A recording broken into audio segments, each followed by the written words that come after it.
Sardar Vallabhbhai Patel and governance. Indeed, for anyone who has studied his life, good and strong governance is naturally associated with him. Now, if I were to pick two other characteristics, I think nationalist and realist come readily to mind. And this is not just me. It is the popular image of the Sardar that has remained deep in our consciousness even 74 years after he has passed away. Now, much has been written about him, both directly and with reference to the events and personages of that period. There is a widely held perception that the conventional narrative with which we are all familiar has not done adequate justice to him. That is perhaps attributed to the politics of the era, but I don't want to go into it on this occasion. My hope, I would say even expectation, is that with the passage of time and a more balanced and objective debate in our society, the value of Sardar Patel's multiple contributions would be given the recognition that they truly deserve. Allow me today to essentially focus on some of them and highlight their contemporary relevance.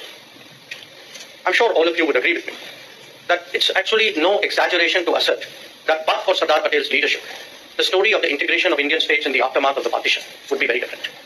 Decisions pertaining to Hyderabad, to Junagadh and the Rajputana have all been written about at length. But there are many more that we take for granted because of his efforts.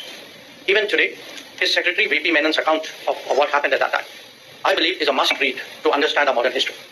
And I myself often give that book to young officers who come as trainees because I tell them that it tells you how it really was and how it could have been but for Patel. Equally revealing have been developments in the one state that Sardar Patel was actually not allowed to handle, Jammu and Kashmir. Now we all know how that unfolded. It has taken us much national effort and many sacrifices to rectify those errors subsequently. 8 decades after independence, perhaps the younger generations, and I'm happy to see some of them in the room, the younger generations may not readily appreciate how seriously a third force model was being pushed by the colonial power to ensure a permanent weakening.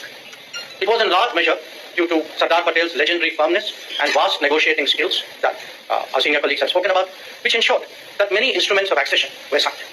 But in the handling of Jammu and Kashmir, we created serious problems for ourselves. Problems in national integration, in national security, in diplomacy, and in geostrategy. The foundation that Sardar Patel laid since became the strong edifice of a modern and confident India. But there are lessons from his endeavors which are relevant even now. Foremost among them is that our civilizational ethos does not automatically translate into political coherence and national unity. At various points of our history, internal divisions and selfish agendas have done our country great harm. Indeed, these were traits that the world was readily willing to exploit to its advantage. What Sardar Patel was able to do, and do remarkably, in 1947-48, was to evoke an emotion and an awareness among the states and their rulers towards our nation. That is how he could actually bring us all together. Sustaining that spirit is the task that he has bequeathed to all of us, and overcoming many challenges, we have today reached the current stage in our national life.